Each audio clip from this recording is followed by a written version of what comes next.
I think I'm on a whole new level. I think I'm breaking out my mental. I'm finally finding my inner peace, babe. Welcome back to the Final Drive Podcast, Episode 3. And we are recording this at 9:38 on September 20th. It is halftime currently of the Packers-Lions game. And Week 2 is basically wrapped up here. We wanted to come on and give y'all a Week 2 recap. It was an exciting Sunday. And let's just go over let's just go through each game. Why don't we start off with the Chicago-Cincinnati game? The Bears took this game 20-17, and for me personally, I think this was a surprise. I didn't expect the Bengals to look kind of as mediocre as they did, and to see the Bears defense step up in a big way.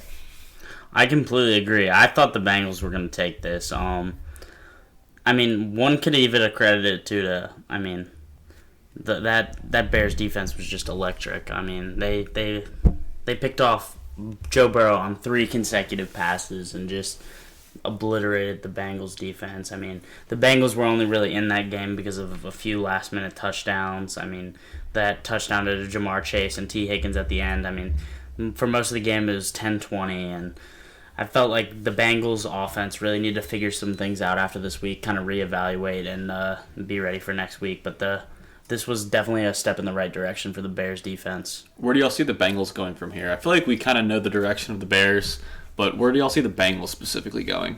I feel like they'll graft up a little bit. I don't know if they can necessarily compete with the Steelers or such yet. That division is going to be tough to win, but I feel like they'll be a middle-of-the-pack team. Mm-hmm. Yeah, I feel like they're going to finish near the middle of the rankings in the NFL, but still, they'll probably be the worst team in that division with the Ravens, Steelers, and Browns. Like, that's a really solid division with those 3 teams in general pushing for playoff spots. I could see the Bengals potentially jumping 1. I mean, maybe the Ravens with injuries, but I mean, the Ravens played well this week. Yeah, Ravens just beat the Chiefs. I think that the Bengals have an opportunity to leapfrog one of those teams. I don't know if they'll necessarily be the bottom of the division, but I feel like they'll definitely be they'll be a solid team. They just don't really have much on defense. And Caden mentioned it already, but I guess we can let's just talk about the biggest game of the weekend. The most exciting game was Chiefs-Ravens. This was a very exciting game, came down to the wire, and surprisingly, I think we all had the Chiefs winning this game, but the Ravens surprised me. Lamar Jackson looked phenomenal. He truly put the team on his back. Greg Jennings went full Greg Jennings mode. And were y'all surprised as much as I was by this? I don't know if I was necessarily surprised. I felt like the one way that the Ravens were going to win that game was Lamar's legs. Lamar's not the greatest passer, and that kind of showed in this game. The Ravens' offense didn't have much going besides Lamar's running. I mean, I think it was 2 touchdowns and 100-plus yards, right? He had 16 attempts, 107 yards, and 2 touchdowns on the ground. Absolutely dominant rushing performance, and that all came at the end. I mean, I felt like the Ravens' defense played well, containing Mahomes there at the end a little bit, but credit to Lamar. I mean, he really did put the team on his back. Also, I just want to point out Patrick Queen had a heck of a game as well. Yes, shout out the Tigers. There you go. LSU boy. All right, well then, let's keep moving to Houston-Cleveland. That was another game. Again, Houston, I think, surprising people with not necessarily how good they've looked, but how not awful they've looked. They've been competing in ball games. I mean, they've looked better than a lot of teams. I mean, I think, in my opinion, so far, the Texans started off this year as a 32-31 contender, but already, I mean, I see them almost better than the Falcons and the Jaguars. I mean, almost better than the Falcons. They're way better than better than the Falcons and Jaguars. But I just think Tyrod Taylor's really leading that team. I mean, we can say the Browns this, the Browns that. I mean, the Browns were expected to win this game. I feel like the storyline in this game really is that the Texans can compete in ball games. Yeah, I will say tough break for the Texans. Tyrod Taylor's supposed to miss. multiple weeks with that hamstring injury, which is tough, man, because Yeah. that guy cannot catch a single break. Even this season, first week he had 2 touchdowns, 290 yards, no picks, and before he got injured, he was 10 for 11 with a touchdown. I mean, just tough breaks for Tyrod Taylor. It's unfortunate. Anything for the Browns you guys wanted to comment on? Anything that stood out for y'all? Nothing really. That Browns defense is just, I think, going to be pretty gross this year. I mean, and Nick Chubb's an absolute animal. Nick Chubb's just They're not. something else. It just shocks me. They give Kareem Hunt 2 more carries than they gave Nick Chubb, when Kareem Hunt was averaging 3 yards a carry and Nick Chubb's damn near averaging 9 yards a carry, 95 yards and a touchdown. Well, I think the versatility of the Cleveland backfield is why Nick Chubb is able to succeed. I mean, they can feed Nick Chubb every down, but I mean, we saw that with Derrick Henry in Week 1. He kind of got clamped down, no other option. It's boom or bust for Derrick Henry right now on a week-to-week basis. Yeah, but did you see Derrick Henry last week? Exactly. It's a boom or bust scenario where I feel like this Browns offense, the versatility of having 2 backs, they can't just key one back at all times. I do love this formula that they're going with, like Ty said, like a power back and a more versatile speed back. I would put him more as a receiving back. Yeah, exactly. Yeah. They use him more out of pass sets, and I mean they give him sweeps, carries, stuff like that to the outside. Where Nick Chubb's just inside zones, power runs. And you got to look at like Baker Mayfield. He benefits so much from having that much versatility, like right around him. Yeah, definitely. I mean Baker isn't. Let's be honest. Baker isn't playing the best football of his life. Last week, 19 for 21, 231. He's barely having 20 pass attempts and 1 touchdown, 1 interception. And I think in week 1 he passed for 321 yards, no touchdowns, but an interception. He's not playing phenomenal football. I think he has a really good supporting cast around him that's able to win, and he's just kind of doing his job. Mm-hmm. Agree. That's all he needs to do. All right, Rams, Colts. I marked this one down as one of my 3 games that I was most looking forward to.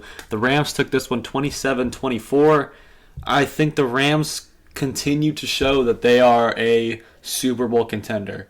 For me personally, I think that Matthew Stafford fit has been a match made in heaven, and then combining that with the defense. And Matthew Stafford didn't even have his greatest game, but the fact that he was able to do just enough, and what he was doing was plenty good enough.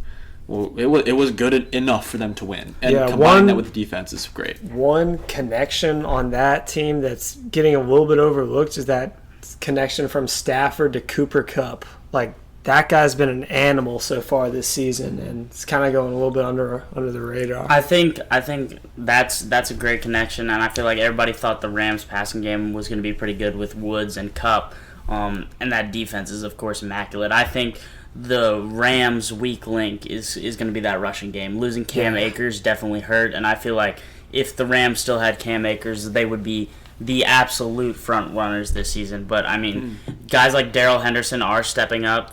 He had 13 carries, 53 yards, and a touchdown. But I feel like that's the one Rams' weak spot. But I felt like this was a very good game between the Colts and the Rams, and definitely kind of a playoff potential matchup. I'm hoping the Colts can make it to the playoffs. They've had a rough first 2 games, but I feel like they can schedules though. I feel like they can really rebound and be maybe a wild card team. Give somebody a scare in the playoffs. Yeah, and against a team like the Rams with that elite defense, they still showed they can hang with the best. Yeah, and I'm still gonna, like I said last week, I'm still gonna give Carson Wentz the benefit of the doubt right now, and just it's very difficult to switch to a new style of offense, new team, and have to play against 2 playoff teams in the first 2 weeks, or it's a very difficult way to get into a new system. And for me personally, I'm not going to say I'm like super impressed, but I'm not going to be as negative about it as I've seen a lot of people are. So. Well, yeah. Who do you guys think is going to start next week for the Colts? Wentz? Who's on the... Wentz has 2 sprained ankles. Wentz got, that's right. I completely forgot. I mean, he still may start, but I There's Eason or there's Ellinger. They got Ellinger. I'd go Eason. Yeah, me personally. too. Based on preseason snaps, I could see it being Ellinger, but I feel like with the Colts front office, most likely it'll be Eason. That Wentz developing story is definitely tough to hear. Right. I totally forgot. He really can't get a break. Yeah. Eason did 2 for 5 and a pick. That's not what you want to see, but that's going to be definitely an interesting story to watch as we get closer to Sunday. I'm sure we'll get more news, though, as the week comes on, and we'll see what his status is like. Yeah, I feel like Ellinger can definitely be an interesting fit. I mean, he's young, he's agile, so I'm interested to see kind of how both roles play out. Like, Eason's more of a pocket passer, so, I mean, I could even see Eason starting, maybe having an interception or two, and the Colts turning to Ellinger or somebody like that. So that's definitely a story to watch this week. Who do the Colts take on in week 3? I believe it is the Titans. So that'd be a good game. That's going to be a great game. Colts defense against Derrick Henry. So, dude, Colts have started with Seahawks, Rams, Titans. Absolutely, that's a brutal schedule. That's so tough. Let's move to Bills Dolphins. This was a beating, and that's almost an understatement. That's an understatement. Not much to say here. I saw this being a potentially a okay game, but with Tua going out early with an injury, Jacoby Brissett didn't. He played bad. There's no other way to put it. 24 for 40, 160 yards and an interception. Yeah. I mean, this Bills defense just abused Jacoby Brissett. Just a tough scene for the Lions, and then combine that with a fantastic effort by the Bills. So, MVP is back. I think MVP Josh Allen Watch is back. I don't know about y'all, but I was extremely high on him leading into the season. And even though, he, again, did not play the best statistical game, but I think it's so important to get those wins early on, especially a blowout win against a potential playoff team. Yeah, and that Dolphins defense is really no joke either. Guys like Xavier Howard and them, they got some dogs on that side of the ball. It's no easy task what he did. Yeah, for sure. I really have nothing else to say about this one. Let's move on. Patriots Jets, kind of a shocker for me. Not at all. For me. The result wasn't shocking. I think just specifically the way Zach Wilson played. Yeah. Zach. That 4 interceptions, just mishandling the ball, making atrocious reads, but that shocked me more than that shocked me a little bit. Itself. I feel like Zach Wilson really kind of has to shake off the rookie blues. Everyone's comparing him to a Trubisky or whatever.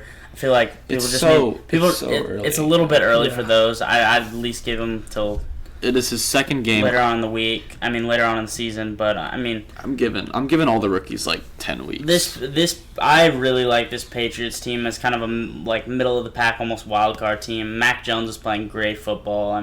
Damian Harris is playing amazing football. That run he had where he almost just went OG beast mode type of run was crazy. Where he just put the Patriots on his back and said, I'm scoring this touchdown. And I will say, I think a lot of people had some concerns heading into the year for Mac Jones, and people looked at him as the weaker quarterback prospect. But so far, he's been the best quarterback, rookie quarterback, especially to come out of last year's draft. He's looked great. Yeah, I feel like the Patriots did a great job in the offseason giving Mac Wilson weapons to work with. Hunter Henry, Johnny Smith. You said Mac Wilson. Oh, Mac Jones. Sorry, combine the two right there. Mac Jones. They've given him great weapons just to throw to and build around. He's playing great football, consistent football, and I feel like they'll definitely be kind of middle of the pack, maybe wild card team this year. You see them sneaking in the wild card? I could see it potentially. Definitely on the lower side, maybe a in the hunt team, but yeah, I could see them fighting. But I feel like they could definitely maybe beat the Dolphins. Who else is in that division? The Jets. They'll beat the Jets. They'll beat the Jets. They have the potential to beat the Dolphins. Maybe steal a game from the Bills. Maybe steal a game at home. Maybe, I don't know. It could happen. Moving to 49ers Eagles. I have not much to say. This was kind of a boring game, to be honest. I don't even watch this game. Niners just controlled this game from start to finish, and the Eagles got a kind of garbage time touchdown with 4 minutes left to make it a 6-point game, but it was basically all Niners. This Eagles team is not atrocious. The Eagles' offense is definitely something to watch, but I feel like this not much was to said about this game. Definitely a defensive-oriented game. Yeah, then people forget how good that Niners defense was before last year when everybody got hurt. Like, they're no joke with Nick Bosa and those guys. They're good, and they showed it today. I don't know if they're necessarily a great defense. I mean, Nick Bosa is definitely a great player, but outside of who that... Who else they got? They got the Warner dude at linebacker. What's his name? Fred Warner. But yeah. I don't really know if they're necessarily Richard Sherman, an elite never defense. mind. No, He's gone. He gone.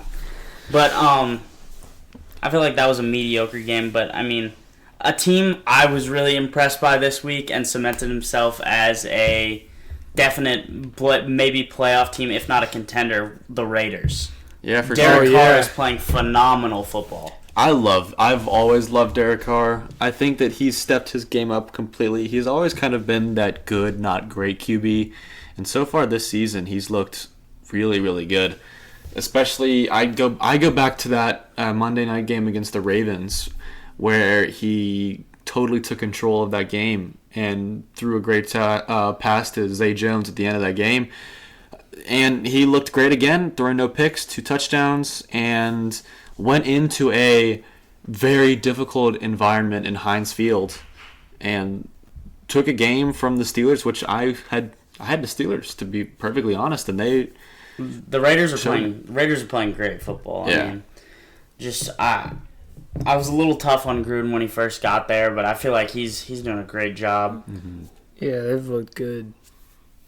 Yeah, and also shout out Max Crosby for just being really, really good at football. That's all I got to say about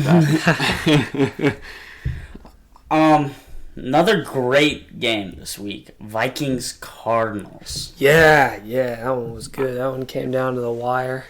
This field goal. Surprisingly for me, again, when I say surprisingly, it's more or less just me.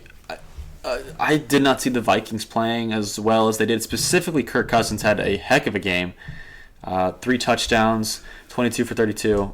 Very solid game from him. And that's kind of just the story that happened in this one. Kyler again played well, 400 yards, 3 touchdowns, but 2 picks, which not great there. But overall, both defenses really didn't play well, and I think Kirk Cousins really stepped up to make this a game. Yeah, I feel like Kyler Murray played great. I think he's just got to cut down on the interceptions a little bit. 2 picks he's just got to cut that down a little bit. But 400 yards, 3 touchdowns, great play by Kyler Murray. And another person I'm really high on the Cardinals is Rondale Moore out of Purdue. Yeah, he's a great speed receiver, back type. Shout out Uncle Tony. Shout out Uncle Tony. Boiler up, hammer down, Tyler Strong. But definitely Rondale Moore is going to be a player to watch for the Cardinals, and he's definitely going to be another option besides DeAndre Hopkins and Christian Kirk. Yeah, don't forget about my boy AJ. He's there too. My close personal friend AJ Green. Shout out AJ. My neighbor. Saints Panthers.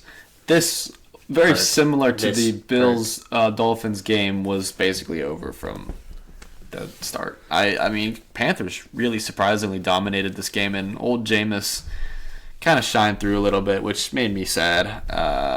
After looking so good in game 1, just such a mediocre. I feel like after performance. such a great game in game 1, and the Saints missing coaching staff, top 2 corners. I mean, Saints were missing a lot coming into this game, so I feel like it's not fair to judge where the Saints really are after these first 2 games. I'd still put them kind of middle-ish right now, as much as that says, but I haven't seen anything really either way to make me say, hey, the Saints aren't going to be great this year, or hey, the Saints are going to be amazing. Sure, they've shown flashes in that Packer game of being a great team, but this Panther game also showed that there's still some hints of bad. It's tough. It's tough to judge. It's really tough to judge that first game now. What do you make of that first game against the Packers? Like, has that game changed in your mind after seeing them play like this week?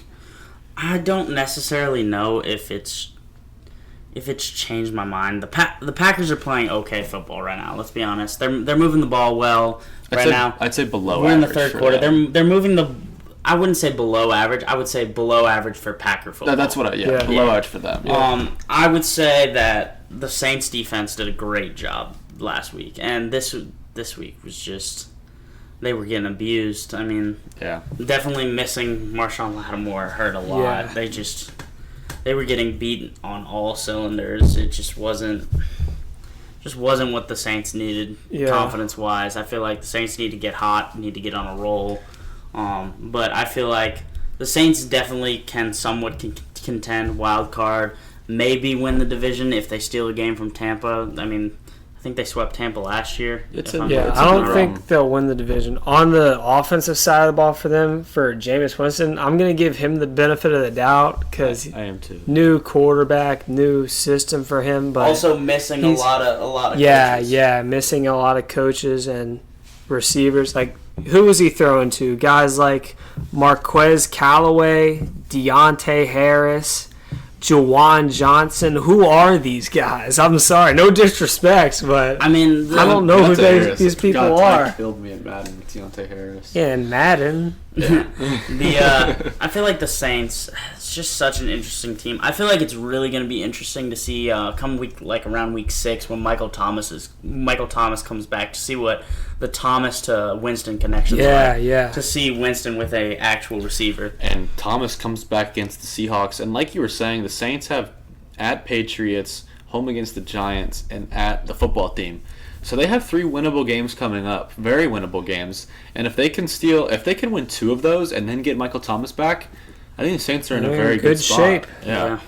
And then after that, of course, I mean, you still get the Falcons twice a year coming up. I mean, they still have 2 games. I mean, that's 2 guaranteed but wins. Then again, as bad as the Falcons are, the Saints-Falcons games are always crazy games. Can we talk about the Falcons? Yeah, let's talk hop about into that game. Shout out Carter. The Falcons are so terrible. They are atrocious. It hurts to watch. How many times have I had to say on this podcast that Matt Ryan needs to go? As a fan, I was watching that game yesterday in the car on the way back from my college visit. Hey, I was starting to get hope. We tied up the game at 25, and then Matt Ryan throws 2 pick sixes and screws it up. I mean, how many times have I had to say on this podcast? I'm done with Matt Ryan does not have a clutch gene in his body. I am done with Matt Ryan's BS. As a fan, we need to draft Matt Corral or JT Daniels. I don't care who. Get him out of here. JT Daniels. Yeah, might be a bit biased. I don't care. I feel like the window for the Falcons to get value for Matt Ryan is way gone. We had that chance last year. We should have packaged him with Julio, got another first-round pick, drafted, what's his name, Justin Fields with that 4th overall pick. I don't know what we were doing. No disrespect, Kyle Pitts. That guy's going to be a stud, but still. But just imagine if the Falcons were able to turn around that Julio, Matt Ryan, maybe a 2nd-round pick. What if you traded Matt Ryan and Julio, and maybe a 2nd-round pick for that 4th pick, and you would have gotten Justin Fields and Kyle Pitts. Exactly. I mean, that 4th overall pick. Yeah. That would have been a offense going into this year. I mean, you would still have a few missing pieces, but Calvin Ridley, Kyle Pitts, and Justin Fields would have been an exciting offense to watch. The Falcons fans would have had something to look forward to. Now they just have another abysmal season in the books, and typical Falcons, they'll find a way to win a few games at the end and screw up the draft order. Yep. Matt Ryan will turn it on for week 15 when they're way below 500. That's our rant about the Atlanta Falcons, the miserable Atlanta I'm done Falcons. being a Falcons Shout out fan. The Urinating Tree. Great documentary about the Falcons if you ever want to know the history of how bad the Falcons are. Secret Base. Shout out Secret Base. And John Boyce. That man is great at his job. Oh, Do we have anything positive we want to say about the Buccaneers, or is it just it's the Buccaneers? They played great. Falcons stink at football. Shout out Tom Brady and Mike Evans. I come in after those 1 o'clock games in one of my fantasy leagues. I had a 10% win chance, and after Tom Brady and Mike Evans played against the Falcons, I had a 60% win chance, and I came away with the W. I feel like it's very. I can't really judge the Buccaneers and where they stand yet. I feel like last year they had a great run, but this year, I mean, Tom Brady hasn't really played a real secondary yet. I mean, Cowboys secondary is not very great. That was a very offensive battle, in my opinion. This Buccaneers defense isn't bad. I think they're pretty good, but I think it's too early to judge this Tampa Bay offense. I want to see them against a real defense. Yeah, I do too. As well.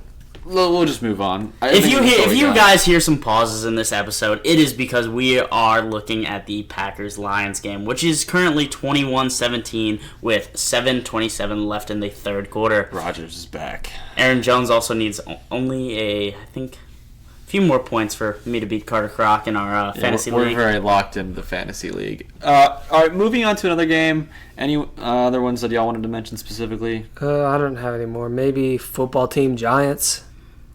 I kind of covered that one in the last episode, but y'all weren't here for that, so what did y'all think of that?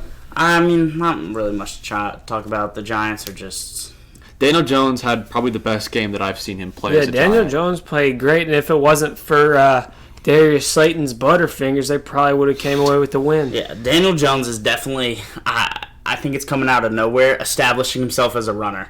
I mean, Saquon's not really doing much on the running the ball side, but... Daniel Jones, 95 yards and a touchdown. That was fun to watch. Yeah. Danny Dimes, Danny Wheels. He's probably the best. It's probably the best game that I've seen him play as a Giant, which is extremely positive for the Giants moving forward. I agree. I feel like this is kind of their last season to see if they've got something in Daniel Jones. Taylor Heineke on the other side of the ball. I think he's the leader of this team. Like I said on Friday's episode. I love Taylor Heineke. I think he's definitely better than Fitzpatrick, and I think he should be leading this team. This is definitely his team. Did we cover the Titans-Seahawks game? That's what I was going to say next. Oh, we didn't. We did not. This was a great game to watch. Playoff football at its best. 2 1-1 teams. I mean, let's be honest though. This was King Henry's game. Oh yeah. Yeah. He's back. 3 touchdowns. But I feel like someone who is not getting enough attention this year, Tyler Lockett. Oh my God. 178 yards and one touchdown this week. And last week he had a whopping... Let's see how much. A whopping 100 yards and 2 touchdowns. He is having 278 yards and 3 touchdowns through 2 games. Solid. Russell Wilson continues to play. And he's still flying under the radar. Nobody ever gets to give this dude any credit. I mean, I feel like last year when DK Metcalf had his stint, I mean, the media definitely covered that. But it was also easy for... But Tyler Lockett is getting no credit. Mm-hmm. For sure. And he is absolutely playing amazing football, beating corners. I mean, a lot of that is because of DK Metcalf's presence, taking up the number 1 receiver. I mean, the number 1 corner, but Tyler Lockett is just doing his thing. And it's nothing new. He's been doing it for a while. Exactly. Those two all alternate all season long, DK Metcalf and Tyler Lockett. This was a great game to watch, though. Russell Wilson versus King Henry. Defenses... They were there, but this was a very offensive game. Yeah. Great football game to watch, and I think I look forward to it. It's maybe a matchup again in the future. Yeah. Possibly. Well, it won't happen again this year, but excited to see them down the road for sure. Maybe potential Super Bowl matchup. I guess that's true. That is true. I feel like this was definitely like a playoff atmosphere type of game. Yeah. Did we touch on Cowboys Chargers? I don't even know never mind. Cowboys Chargers? Cowboys Chargers, we did not touch on that. Yeah. But didn't have much to say. Dak Prescott, I think, still looks amazing. He didn't play great last week. I think he played great week 1. He did. But playing against this Chargers defense is tough. I mean, Dak had 237 yards and 1 interception. I think he's got to turn up the passing game a little bit more with guys like CeeDee Lamb, Michael Gallup, and Cooper, and stay consistent with it. I mean, he can turn it up every once in a while against teams like the Giants and Eagles and teams like that, but he's got to stay consistent with it. But this Dallas rushing game really turned it on and kind of helped the Cowboys edge out this one. For sure. Yeah, Herbie kept piling up the yards like he always does, but 2 interceptions of 1 touchdown, that's not going to cut it in the end. No, it's not. You got anything else you want to say? I'm all good. I'm ready to go watch the end of this Packer game. Yeah, me too. Phenomenal. Shout out so far. Senor Cheesehead. Shout out Senor Cheesehead, baby. That's going to do it for episode number 3 of the Final Drive podcast. If y'all enjoyed, go give us a follow on Instagram at the Final Drive podcast, on Twitter at TFD Pod, and listen to us on Spotify or wherever you get your podcasts. And that's going to be it from us. And go enjoy the rest of this Packer game. And we will see y'all later on in the week for Week 3 the Week 3 preview show. And that's it from us. Sounds good. I think I'm on a whole new level. I think I'm breaking out my mental. I'm finally finding my inner peace, baby. Inner peace, enjoying